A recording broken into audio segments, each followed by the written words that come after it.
Monday and Monday never comes.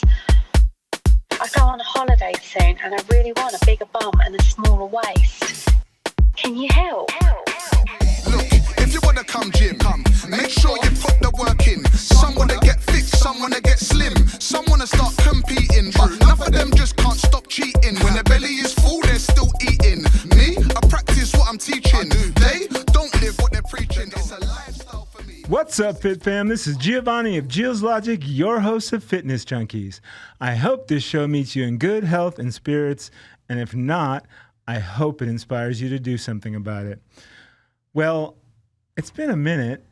Shows are still coming out, but we've had a little hiccup in the studio. But we're cleaning our throats and we're getting back. But I haven't been in the studio filming for at least 4 weeks, and so I'm a little rusty. But I do have a new sponsor, and she's going to talk to you right now.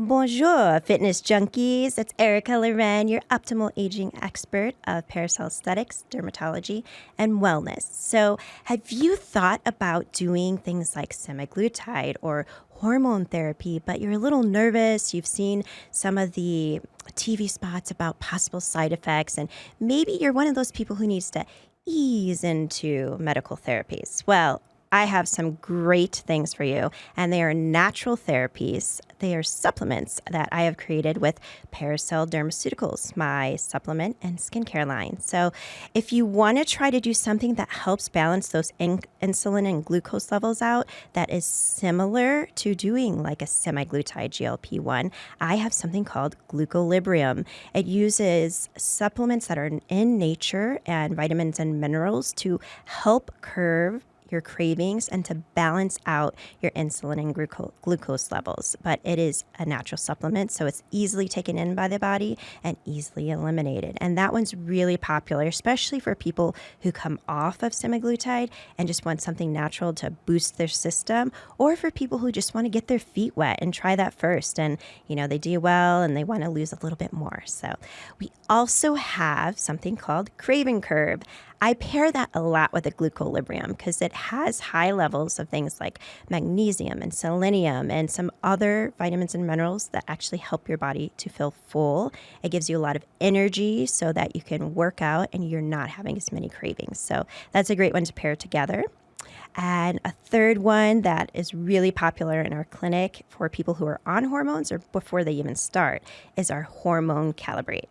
So what that does, it helps to escort your natural body's levels of estrogen down non-toxic pathways as it eliminates it. So there's some pathways that are carcinogenic, and those are the ways you can go down with estrogen that people worry about different sorts of cancers. So we're trying to guide it so that we keep good estrogens and good ways to eliminate them, and also balance out those hormone levels a little bit more between estrogen, progesterone, and testosterone. And that's for men and women, because men and women have estrogen and testosterone, and we want them at different levels and we want them balanced in a healthy way. So that's something a lot of people will take from our clinic. Besides that, we have Testo Boost. If you don't want to be on injectable testosterone and just want a little boost in those levels, that will help to naturally raise you up, and that has Tribulus terrestris in it. So all of these are kind of naturopathic ways that we will help you along your journey. I really believe in East meets West medicine, and that there's a place for all of this at the table. And I like to integrate them all, whether you're on medications that are prescription or you want to take a different route. We have you for all your needs. We can meet you there. So come see us at Parasol Aesthetics, Dermatology, and Wellness. And back to you, Gio. All right. Thanks, Erica. So I'm sitting here with the better half of a super bodybuilding coach, Adam, who's not here, but the better half is, and welcome to the show, Kimber. How are you? I'm good. How are you? Good. So everyone that sits in that chair has a fitness journey, and we can go all the way back to when you were playing around in school, if you played sports, and take us all the way up to right now. And I know you have a show this weekend.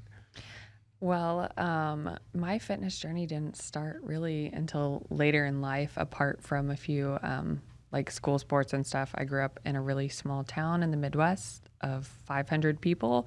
Whoa. On a farm. And that was my activity, was doing farm work with Right. my sister, my dad, and my mom. Okay, baling hay and Yep. Cutting wood, building fence, taking care of cows, all of that fun stuff.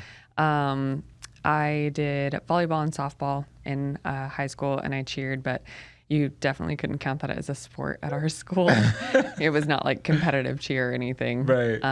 But I did do volleyball like all the way through like 4th through 12th grade. So Because you're pretty tall. How tall are you? I'm 5'10". Okay. Yeah, they had a girls basketball team for a couple of years when I was in high school, and I really wanted to play. And my dad said no because he didn't want me to look like a boy with too much muscle. Oh, and look at you now. here I am today.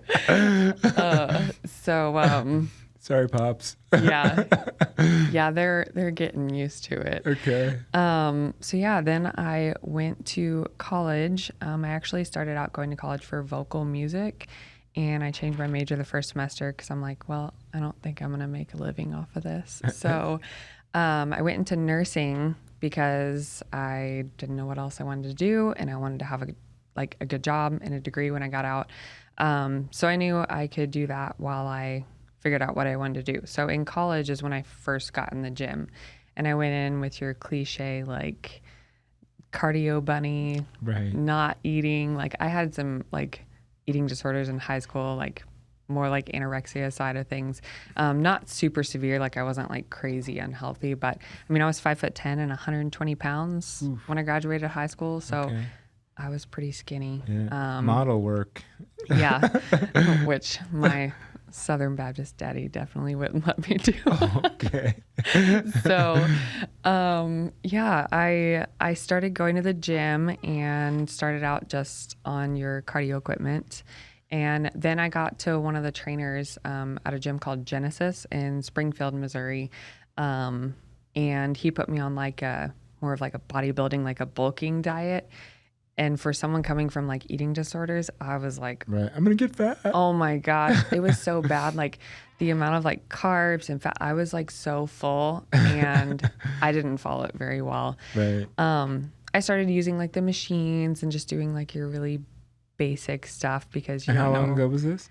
I was 19, Okay. I think.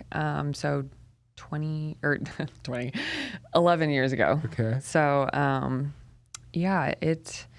it was just going in and doing it just to do it. And then a couple years into that, and a couple years into nursing, I had worked a couple different fields like med-surg, cardiac, postpartum, surgical, all of that.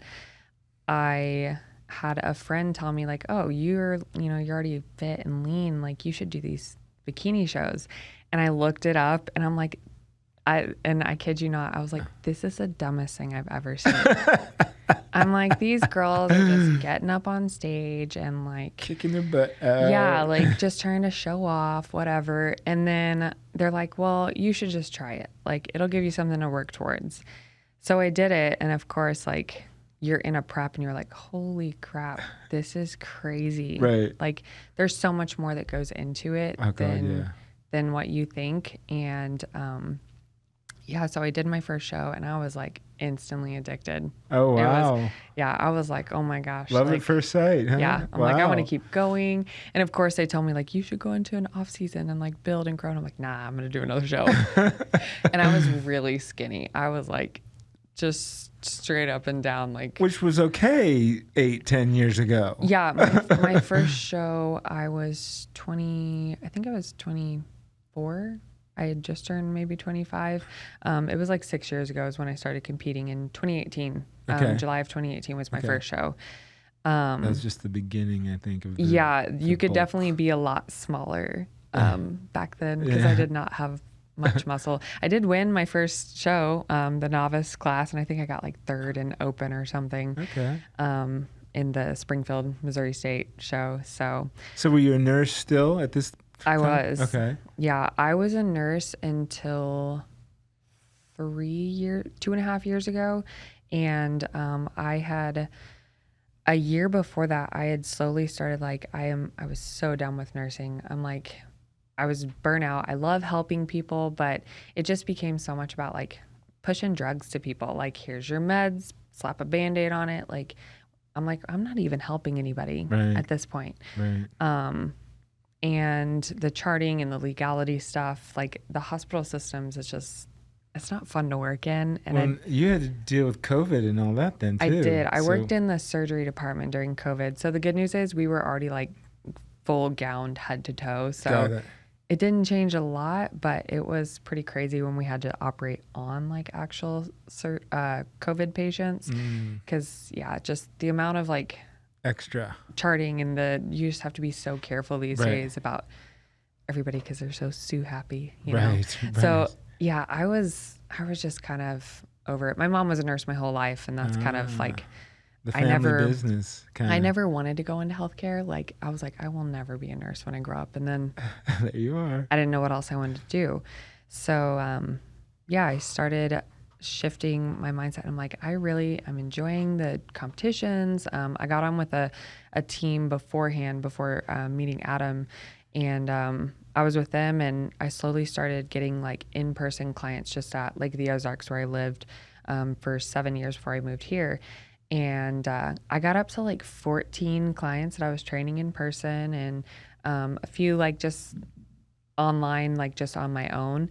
And I was like talking to my coach at the time, and I'm like, hey, if you ever need new coaches, like I'm really, really interested. I really want to work hard and jump into this world. Like I want to leave nursing, and like this is my passion. This is my dream.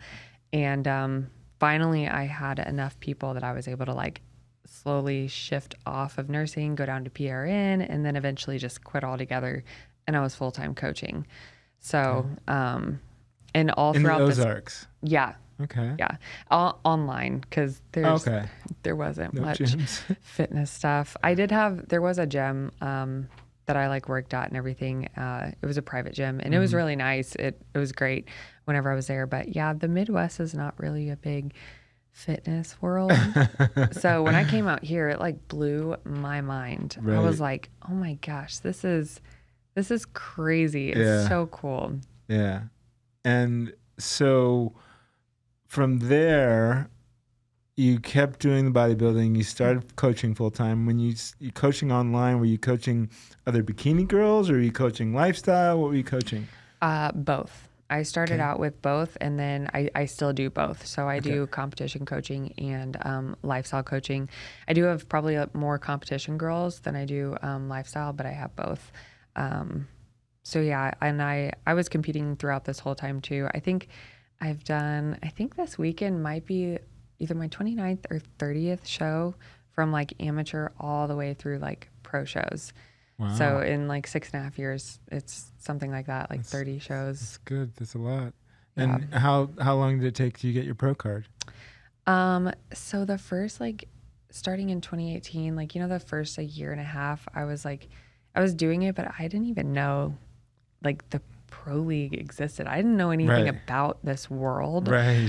So I was like, yeah, I want to, win a regional show. I want to go to nationals. And then I went to my first national show in December of 2019. It was nationals in Miami, and I got like 9th out of 40 girls in the H class. And I was like, well, that's cool. Like, I didn't expect to get, even like top half is what I was like. I'm like, just let me not get the bottom. Right. So yeah, that's really when I got super serious. But I got my pro card June of 21. So almost 3 years from when I very first started competing to getting my pro card. Okay. And then where did Adam come in on that journey? So I met Adam here in Vegas? No, we actually met in Kansas City, Missouri. Like neither of us live there, and neither of us were really supposed to be there. Like he didn't plan on going, and I kind of decided to go last minute. It was at the Angel Competition Bikinis, the suit company. Mm-hmm. That's my suit sponsor. Mm-hmm.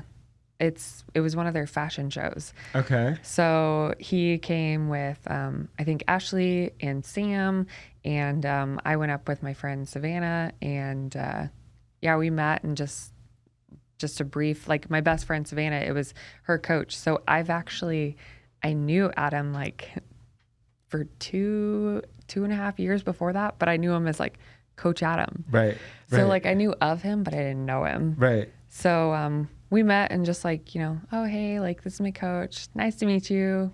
Right. Whatever. Right. And then just randomly started talking on Instagram, and that was the spring of 2022. Okay. I think. Yeah. Okay. And then we just dated for a little bit and got married. And were you coached by him before you got married, or did you join the team? Like, how'd all that happen? Yeah, I met him, and I had like my body was having some crazy stuff in the prep that I was in, and it was just, I was like very just drained and depleted down. And we had met and talked for a couple of weeks, and I was just curious. I was like, yeah, what would you do with my stuff? And I was kind of just in a big life shift anyways, and thinking about kind of maybe moving from the lake and like just, changing a bunch of things. So he kind of told me what he would maybe do. And then I'm like, let's see what happens. So I let him kind of take over my stuff in between 2 shows. So I went from doing Girl Power of April that year to doing, Clash that year, and then doing Girl Power like 4 weeks later, or vice versa, one of those. Mm-hmm. And so he took over my stuff like 3 weeks from that show or something, but he wasn't like my coach beforehand. Right. So that's, I guess, when we kind of considered him my coach, but we like didn't, I wasn't a coach for him yet or anything. Right. So yeah, and we just clicked and stayed together and got married, and I moved out to Vegas like 2 months later. So wow. Yeah. Who's your official coach now? Because I know there's a lot of coaches that coach other members of the team. Like, is he your coach? Yeah. Okay, cool. Yeah. So many questions with the world that you went from and to. First of all, Ozarks, the show Ozarks. What if, I know the whole mystery of the whole thing. You've watched Ozarks, right? Yeah. Okay. It's nothing like that. It's nothing like that. No. But there are boats and the partying on the boats and that. There's some things that are similar. Okay. It does show on the show. It shows it like just a total dump, right. Which there are parts of that, but it's one of the biggest man-made lakes in the U.S. Okay. And it's like they call it like powerboat capital of the U.S. because it is one of the lakes that don't have a speed limit.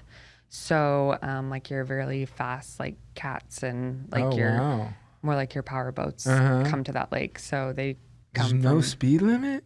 Mm-mm. Even when you're coming into the docks? Yeah, okay. Yeah. There's at the breaker. Yeah, there's water breaks and like obviously you have to go in idle once you go past those and near the docks and stuff. But in the main channels and stuff, there's no speed limits. There's So it must be crazy. Yeah, it's a really popular lake. Like the population in the summer is like exponentially higher than like the off season. So it is seasonal and like you go there to get a job and over the summer or whatever. Okay. Yeah, there's like multi-million-dollar homes that just line this whole entire lake. It's like a 70 miles worth of lake or something. Wow. And but half of them are just like their vacation homes, or it's a bunch of like retired people who just that's their vacation home. Right. And they come there for the summer and then they go back to Florida for the winter or whatever. Right. Yeah. That's funny. But I mean, it is pretty like there's your lake restaurants and stuff like that. So it's kind of a few things to the show, but it's It's a different. show. Yeah. They actually filmed most of that show in Georgia. Oh, no way. They only filmed, like, you can see, like, 2 or 3 clips on the show where if you've lived there, like, where they're filming it from, but the rest of it wasn't even filmed there. That's great. That's so great. I just burst their bubble. Yeah, right. All the fans like me. So going from there, Midwest, and then coming to Vegas with kind of on the coattails of someone that's deep into the bodybuilding world. specifically the bikini bodybuilding world, having arguably the biggest client, Ashley, in that space, that must have been like, whoa, is this for real? Like, am I awake here? Like, what was that like? Yeah, it was pretty wild. I had so much like transitioning at once, like going from another team, moving across the country, like going from like, I was raised strict Southern Baptist, and I still am a very like strong Christian-based person, but coming here, like that was a huge change. Right. The environment, the amount of people, the fitness world, going from literally being like the only competitor in I don't know how many mile radius to like just every competitors are popping out of every corner.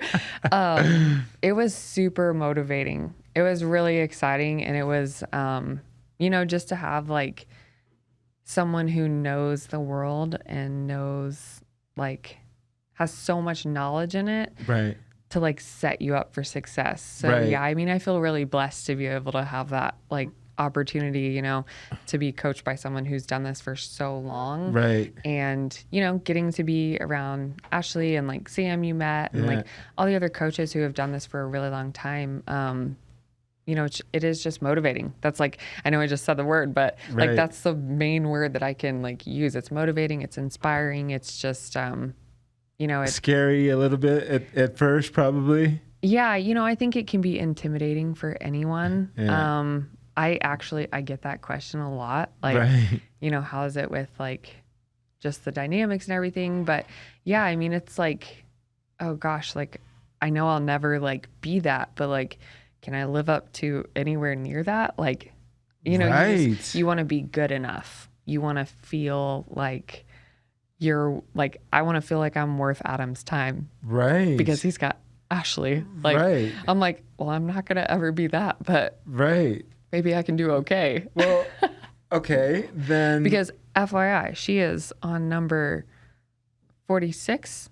She's going for 50 this year, today, right? Or 50 wins this weekend. This year? Yes, this weekend, fingers crossed, should be 47 at the mile high. It's pretty crazy. 47 first place victories we're talking about. There's like no way anybody in the history will ever come close. Match that. Yeah. No. Not close. But, things have changed. But, I mean, she's I mean, do you guys get along well? I mean, you're most Midwest girls and, Yeah, she grew up kind of in that area too. But, yeah, we get along. We talk and, she's super supportive of the shows and, just the post she made the other day. We correlate pretty well on, like, our mindsets, like talking about, like, just staying leaner in the off season and, just maintaining that, like, image year round. Like, I 1000% agree with her and Adam, like both on that, which, coming from like eating disorders, like I was always someone that would never get bigger because like I was afraid of it. Right. But I do think like when you're in this world, like, you want to be a role model for other people. You shouldn't be gaining 30, 40, 50 pounds in the off season. Like that's coming from the nursing background. I don't care how small you are or how big you are, whatever.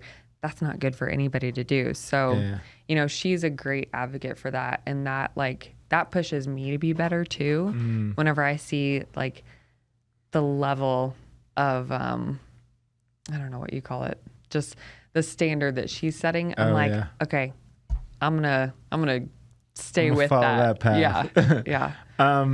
Perfect transition for that first video with the chick. I'm about to be real vulnerable with you guys on how the past 2 weeks have been since competing in my very first bodybuilding competition ever. In order for me to accomplish this goal, it took 22 weeks of me tracking every gram of food that I put into my mouth. And I became so food focused, it was a 24/7 thought for those 22 weeks. Now here's the thing, after competing, being so obsessed and so food focused doesn't just go away. Now that my body has had the foods that I have been craving for so long, I now find myself in binge eating episodes. It's almost like my brain will snap and I don't have control. I will literally eat until I make myself sick. Along with this struggle, I'm also seeing the scale go up in numbers, right? Because weight gain is inevitable, and we know that it's not healthy to stay as lean as I was on stage. Seeing the weight gain so quickly can definitely trigger a level of body dysmorphia. Prepping for a show definitely had its struggles, and it honestly was one of the hardest things that I have ever done. However, I was not prepared for what I would actually deal with post-show. I know that I have the mental strength and discipline to overcome this because I literally just did it for 22 weeks and got on stage. So here is to a future of new accomplishments. Saw that on Instagram. I was just like, it just spoke to how difficult it is to do what you do on so many levels, especially if you have body dysmorphia or an eating disorder, or you're just a woman with the hormones that do all kinds of things on any given day.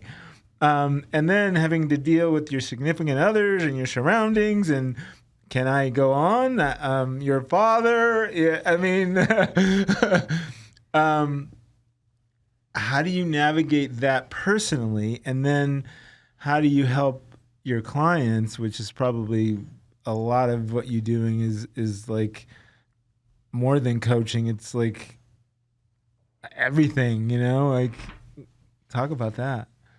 Yeah. So, I mean, going off of like that clip, I think probably 99% of people who have competed have experienced some level of that. I know I had a couple of different like bad reverses, binging episodes. Like, it's really hard when you put yourself in that restrictive like nature for so long. And then, after the show, you just like, after my very first show, I think I ate like everything in sight. 100%. Like, I definitely like, I made myself sick. Like, it was like someone, and I'm like, oh my gosh, what am I doing? Right. And then a couple of shows went good. And then, did the same thing whenever stress was higher in one of them. And so, yeah, I think a lot of competitors experience that. And that's, I don't want to say normal because it's not good, obviously, but I do think it's something that like I will tell my clients that like when my clients are struggling, I'm like, listen, we have all been through it, like most of us. And if people don't say they have, I'd say most of them are probably not telling the truth. But it's just one of those things that you have to really dig deep and like find that mental toughness. Like competing has opened up like levels of myself that I didn't even know existed. Competing is what got me out of nursing.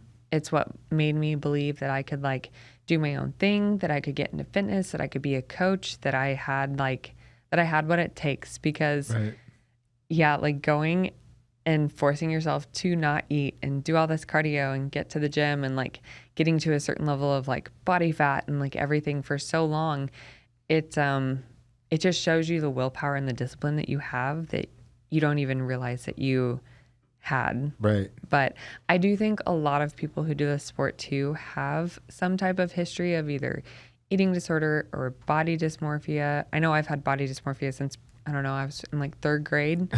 I can remember like waking up in the middle of the night, doing sit-ups, like sitting in a chair and trying to like make sure like I fit in the chair, like my legs like fit in the chair and stuff. So like I really try to connect with my girls on a mental level because it's not just coaching. It's like you're almost counseling sometimes because as a woman, like you just want to feel confident, and a lot of times we fake it. But I always, I do say the more you fake it, the more you will eventually feel it and believe it. But navigating the hormone fluctuations and just normal daily stress, and especially, shout out to the competitors with kids. Like, I'm in awe of these women who like, have their full-time job, have kids, compete, do amazing in it. Like, it's so crazy to me that they can do that and handle all of that. So And you just probably have a puppy or two or something, right? Yeah, we have a dog. Okay. Yeah. I always say that I don't have any kids, and I always say that it's like I can barely deal with my one dog. It's like, how do you deal with 4 kids and working out and your husband and all that? It's crazy. Yeah. So let's go a little deeper into the mental game, because I believe the mental game is the single most important thing, whether it's a lifestyle person that wants to change their body composition to a competitor. There's levels to that shit. You're doing it on another level, but it's also like, the mental part of it about living in the body that you live in. And, she battled, she was talking about her stage body composition opposed to walking around body composition, and how your confidence levels can start to change, where you're like, you gain 10 pounds and you like Ashley don't go farther than that, but some of these girls are gaining 30, 40 pounds and they're completely different. And not only are they different and feel different levels of confidence, their significant others treat them differently. It's like this whole, like, you get it from all these areas. And again, you have all these different personalities that you deal with as far as clients. It's a lot of energy there. Yeah, for sure. What's your motto? Or you take it each person at a time? How do you work all that? Like with clients? Yeah, and your personal as well. Yeah, I mean, with clients, like, of course, some of your workouts are going to be similar. Like if you're training for bikini, some of your food might be similar, but I try to approach everybody. Everybody is completely different. They're unique. Like, I really try to get to know my clients. Like, do they have kids? What kind of job do they work? Like, what are they navigating? Like, I feel like big ones are like my night shift nurses. Like, that is a whole, like, I worked night shift for 2.5 years. It's the worst. And let me tell you, like, my body was completely different. Like, so you're going to have to do things differently for them that you can't do with someone with like a 9-to-5 job who, is awake normal hours and stuff. So yeah, approaching each one differently. I like to learn my clients' personalities. Like at this point, I know the ones I can be like tough love, like, because they need it. They're like, no, right. tell me what's wrong. Tell me what it is. Like, I need that push. And then I know the ones that have to be a little bit more like, okay, like you can do this, like, right, and then right. the ones that need like a lot of detail. Like, so I, not that I'm going to give, a 30-step guideline of why I do what I do as far as when I make changes to your plan and stuff. But like, if I know someone is like, they really need to know the science behind it to know why I'm doing something, I just try to anticipate that. I think that comes from years of nursing too. Like, you anticipate needs. When you go into a room, like, you don't want to have to walk back and forth to the desk like 30 times. Like, you go in and you're like, okay, it's this time and this patient has this issues. Like, what all can I bring in to save a trip? So kind of like with clients, like I just try to think, okay, how can I help them feel the most confident, calm, stress-free, and feel like they're where they need to be in their prep or in their lifestyle or, something like that. Right. So. And how do you feel? You talk about your history with body dysmorphia and eating disorders.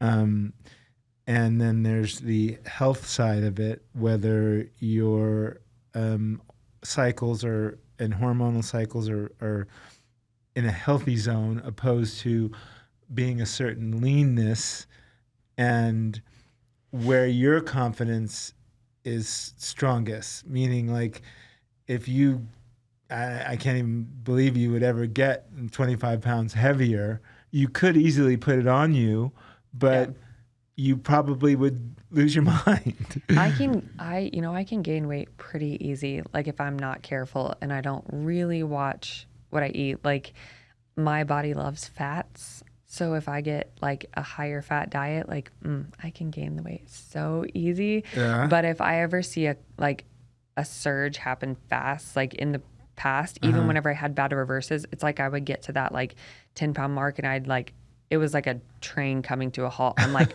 I gotta stop. Like there was always that point where I flipped a switch and I'm like, nope, no more. I cannot, because, and I think that came from just the history of the eating disorders and like, no, I can't get bigger, like whatever.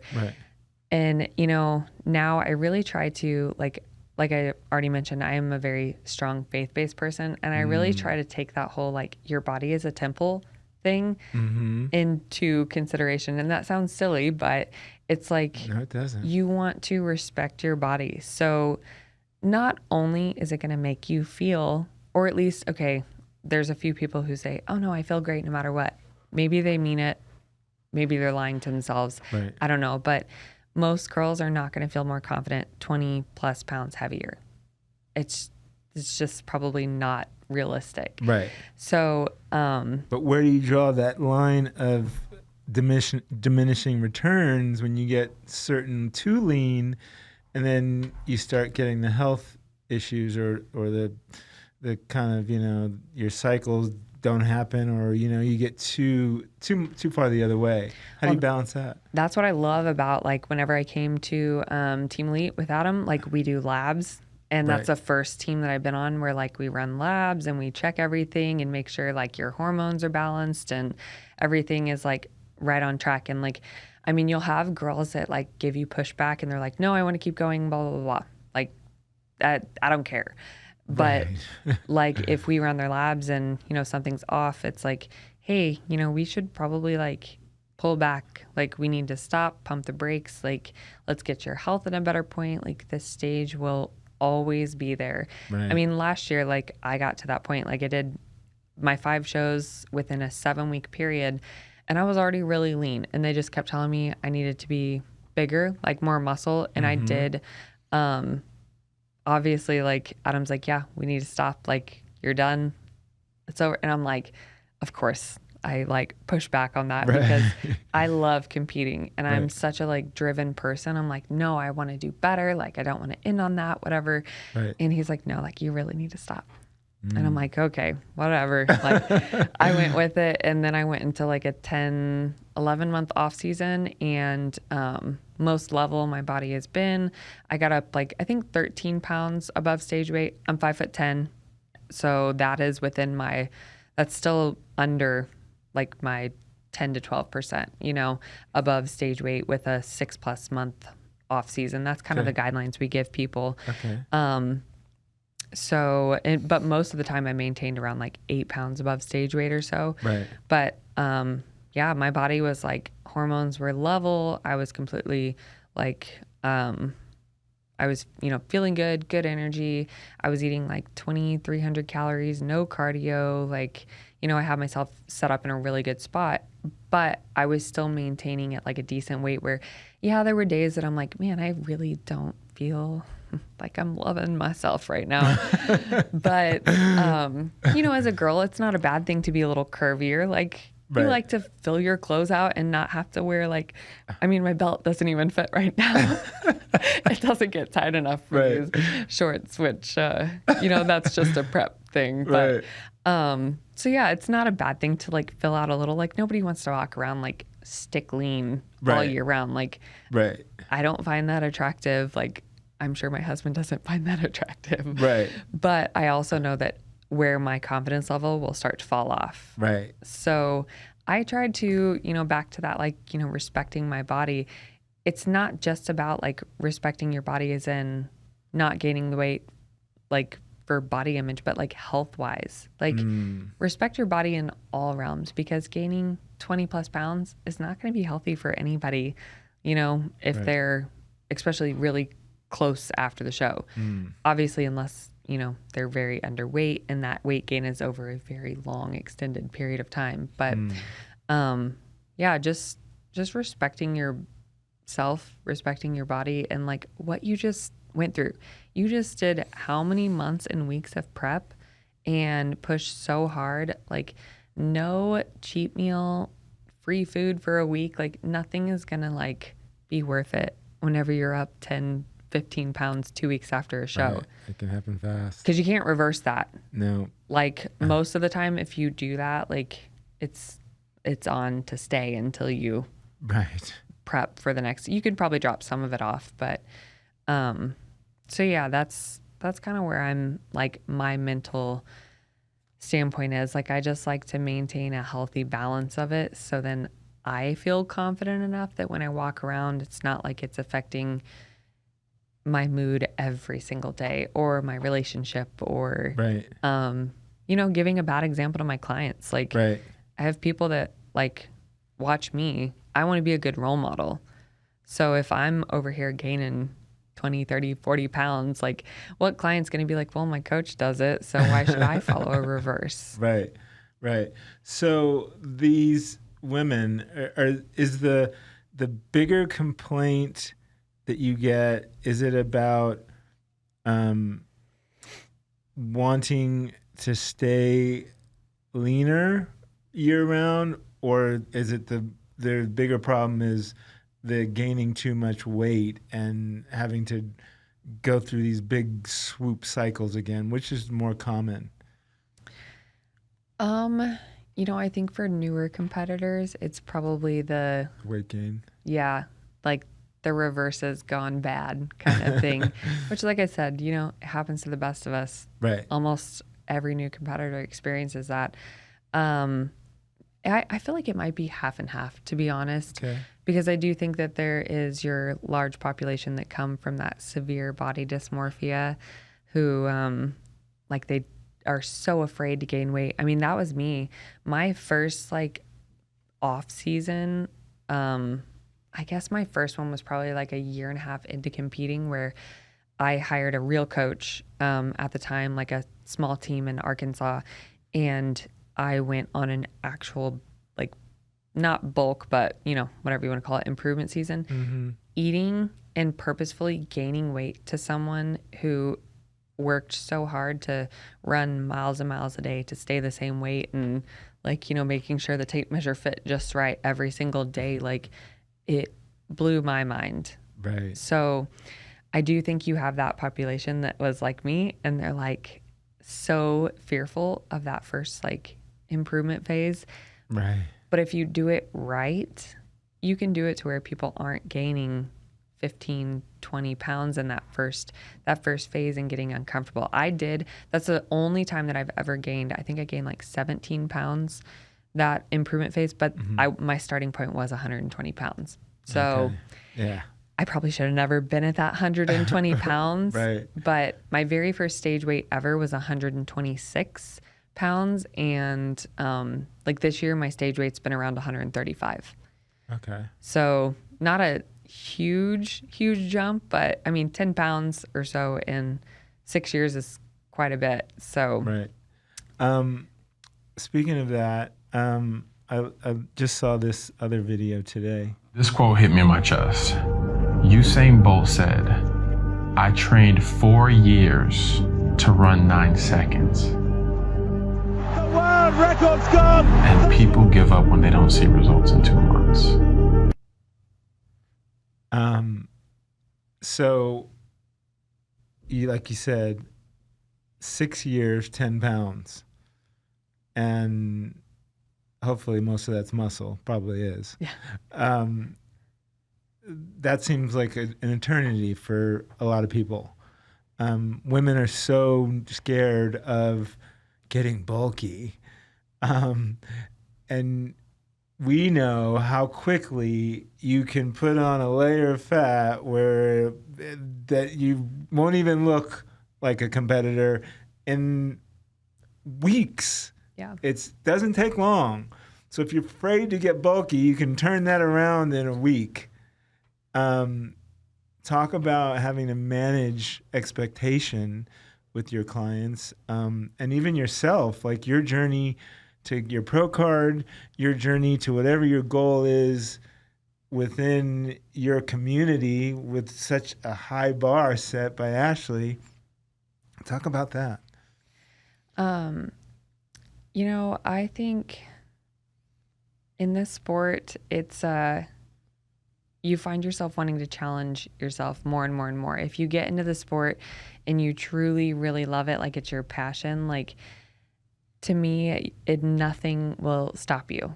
I know the longer that I've done it, I've just got more driven and more motivated. Like my pro card, my prep for that, like 3 weeks before I won my pro card, a freak accident, like jumped over on a boat and ended up with a 3rd-degree high ankle sprain. And I couldn't walk in my heels until like 4 days before the show. But like I kept going because I had just gotten second at Junior USA's. Right, you're fired up. And I was really close to it. And, I think it's so easy to lose belief in yourself when you hit these roadblocks and when you have 2, 3, 4, 5, 6 years, if I would have looked back 6 years ago and, looked at that girl and said like, hey, here's your dream. You want to go to the Olympia one day. I'd be like, yeah, okay. Like that's ever happening. Or, hey, you're going to get your pro card. It'd be like, no way. Right. And then you start believing in yourself, and then you have to just keep that vision, keep that goal, and don't let any of the noise outside of it in. Don't let the timeline, don't let the roadblocks stop you. You have to be patient. Like if I would have gave up whenever I didn't see enough muscle growth the first 2 years, 3 years, 4 years, like I would have never got my pro card. The first pro show I did right after I got my pro card, I got second to dead last.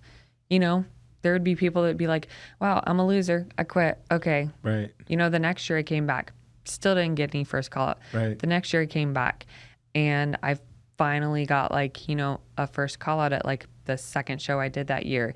And then started, I got my first placing at Girl Power that year. And that was so crazy to me. It was so surreal. I'm like, maybe I can do this. Right. And so those little moments like that along the way where I got my pro card against a lot of odds, or, I did that first improvement season and gained the weight and gained the muscle and came back and did my first national show, even though I was so scared to gain the weight and to do that. Like, that is what keeps you motivated and keeps you going. Like, you just have to be patient and you have to never stop believing yourself. And there's been so many times along the way that I have doubted myself, for sure. We all do. Right. Even this year, I really, really was hoping like that I would qualify this year. And, that might still happen. I don't know. Might not, but I'm still getting my name on the board. I'm still getting out there, but that doesn't mean I'm just going to quit. Like, I still have a dream. I want to go to the Olympia, and that's what I'm going to work towards. And no matter if I, go to my show on Sunday and I don't know, place 5th, 10th, dead last, I don't know. It's not going to stop me from doing more shows or, still competing next year, because at the end of the day, I still believe in myself. And I think that's like my biggest piece of advice for anybody, not even just competitors, lifestyle people too. Like, this applies to them too whenever they're first starting. Like, if you have a goal, just keep working at it. You will get there if you don't give up. The only way you're not going to get there is if you give up. Right. Right. And, I when I saw that video, I was like, people don't realize that if you focus like the level that people like you can focus for 2 months, so much can change with your body.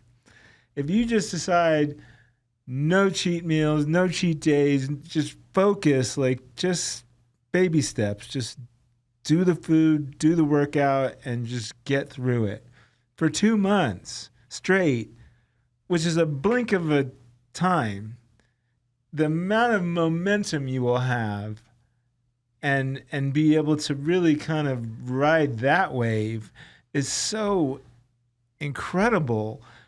But it's like people can't focus even for 2 months. It's like 2 weeks is hard for a lot of people. Yeah. So, like I said, you guys are on another level that compete, and, walk on stage to be judged in a micro bikini. So I take my hat off to you. What I want to talk about before we end is, I know you do a lot of stage, the walking stuff or posing. Talk about that and the levels to that and how important you think that is. And then I think the underlying piece to a good poser is your confidence. How does that all play out for you? Yeah, 100%. Like your confidence is, at the end of the day, I mean, you have to be able to pose well, but Celeste, one of the podcasts I was on a long time ago, it stuck with me ever since I heard it. And one of the girls that was on there, they said, for the judges to be confident in you, you have to be confident in yourself. And that phrase has stayed in my head ever since that. Like, you have to go out. It doesn't mean you are going to win. Doesn't mean you're going to get your pro card. Doesn't mean you're going to go to the Olympia. You have to go out believing that you are. Because when you go out with that type of confidence, it just floods over everyone else. Like, I have watched girls and I'm like, maybe they didn't have the best body on stage. I couldn't stop watching them. I'm like, my gosh, they're like, it's infectious. Yeah. So that is a huge part of posing for sure. Like, I always tell my girls, I'm like, pose like you're telling me something, not like you're asking me a question. Ooh, I like that. Because you shouldn't ask me if this is okay. Those judges don't know what you practice. Go out there and tell them, hey, this is what my posing routine is.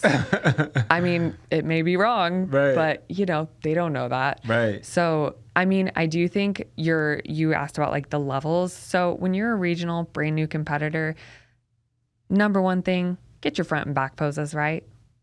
Practice hitting your front and back pose. At the end of the day, that's what the judges are there to see, those two poses. Your transitions are important to get from front to back, back to front, but they want to see those poses. Then the more comfortable you get, you can start adding in a little bit of style, a little bit of I just tell girls, whatever your personality is, be that. Don't try to be someone else.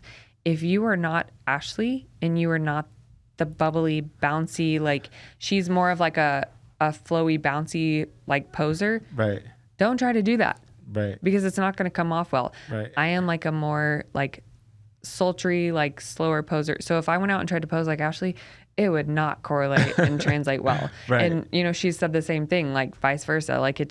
So whatever you whatever your personality is, that's what you need to show. Right. So when you get into that national level, I do think that starts to play a little bit more into things. It is important at the regional show.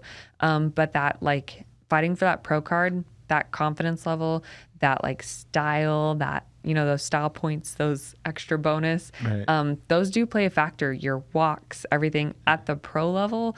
I mean, your posing is pretty important because everybody's a pro. And everyone looks amazing. Everyone looks amazing. You're backstage, all of us girls, you hear girls all the time, joke about, it's just a room full of supermodels.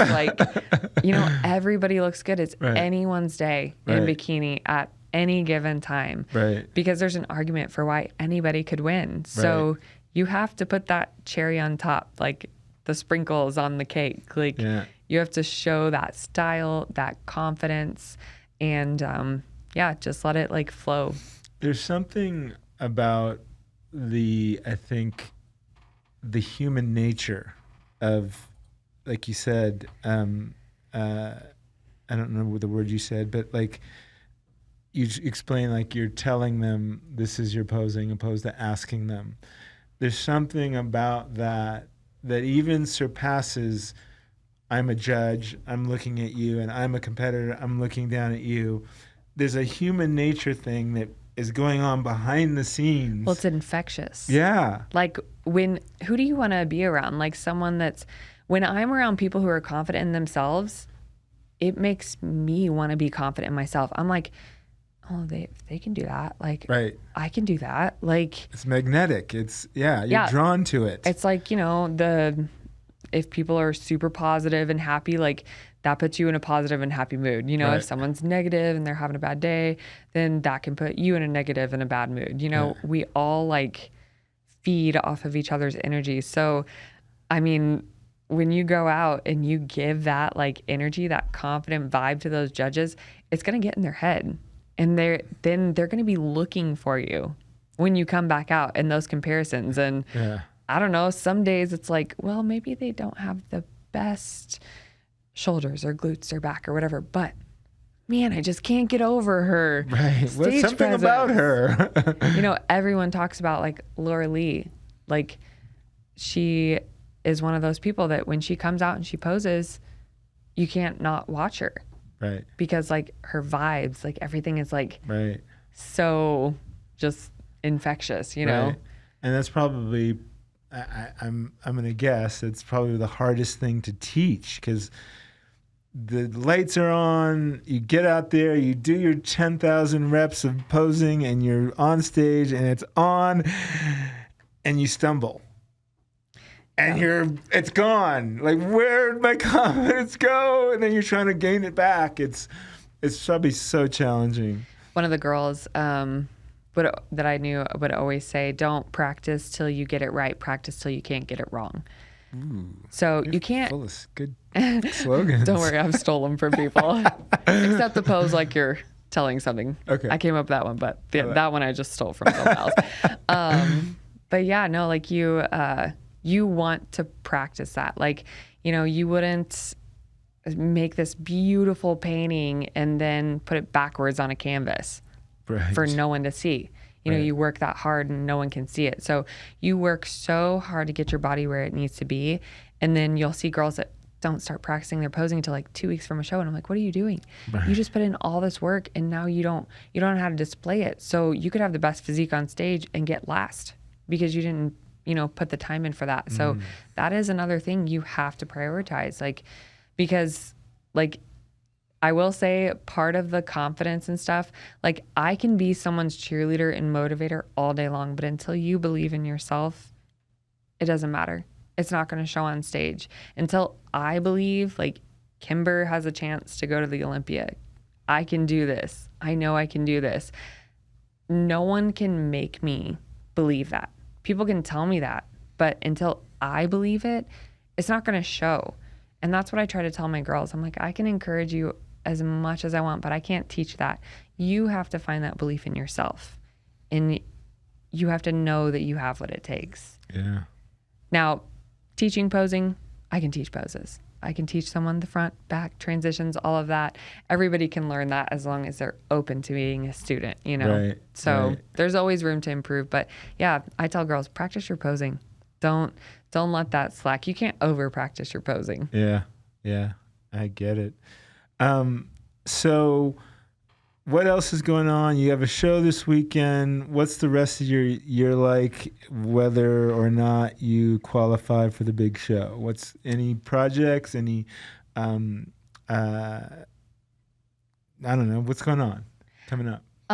You know, it's always just like, what's your body going to do? Like, you know, it's kind of a week by week thing. So I'll do the show tomorrow. And then I think I am going to take like at least 4-6 weeks and just let myself have a little bit of a rest. We've had a lot going on. We've moved. We've been crazy busy. This will be my 6th show since March 30th, the first show this year. Oh, so, wow. You know, I still feel good. I still have good energy, still doing good in the gym. Like I don't ever quit my workouts or anything like that. And my body's maintaining really well. Like we talked about labs. I'm super good there. Like we're very good about like keeping that in check all throughout like season and all year and stuff. Right. But yeah, I just have a lot of clients competing here soon at like nationals. Oh, wow. Lots of masters clients and stuff. So I'll be focusing on that the next couple of weeks. I would like to do maybe a few more before the qualifying date cutoff. But, you know, we'll see just how my body's doing. And then maybe some late fall. Again, just depending on what's going on. But I think whenever you're able to maintain and keep a level head, which, you know, like I I guess a month ago, I had about 4 weeks off in between the show and got my calories up a little bit and was able to stay level, stayed within like 3 pounds from the stage weight. So, I mean, if I can maintain that, you know, even if I take 2 months or 3 months in between and maintain that 5-6 pounds this year to jump back into a later show in the fall, that's kind of like where my mindset is at, which obviously I always, you know, run it by Adam, and he always gives me either a green light or red light, right? Yellow light. I don't know.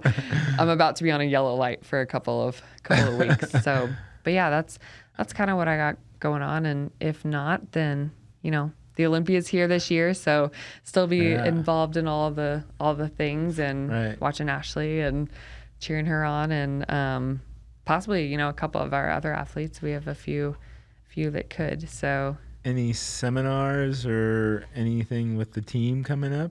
Yeah, we do like monthly posing seminars, each at least one a month, sometimes an extra one before like a team show here. Okay. So I think we have one June, don't mark me on this, but June 22nd, I think. This might not be out before then, so okay. Well, don't worry about it. But and then we'll do one in July. Like I said, we do them at least once a month. Okay. So. And people can get in touch with you through your IG? Yeah, Instagram. And then my email, like I have a link in my bio with like my email and Instagram, and if you have inquiries or anything like that. And I always tell people, reach out if you have any questions about anything, or you have questions about joining the team, or you, you know, just have questions about your fitness journey. I'm always game to talk. I love what I do, like getting out of nursing and being able to be a coach. Like, I don't feel like I work because this is, and I know people are like, everybody says that, but I genuinely mean it. I could sit and talk fitness for hours to people.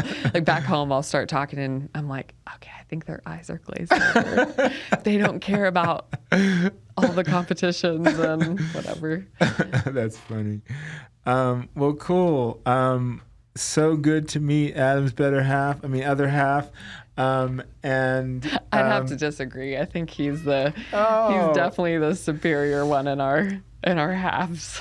He was very impressive when he came on the show. I must admit, he's one of the most detailed mental thinkers, and how he has it all dialed in. It's just pretty amazing. He is exponentially good at what he does. Yeah, for sure. Yeah, it's crazy.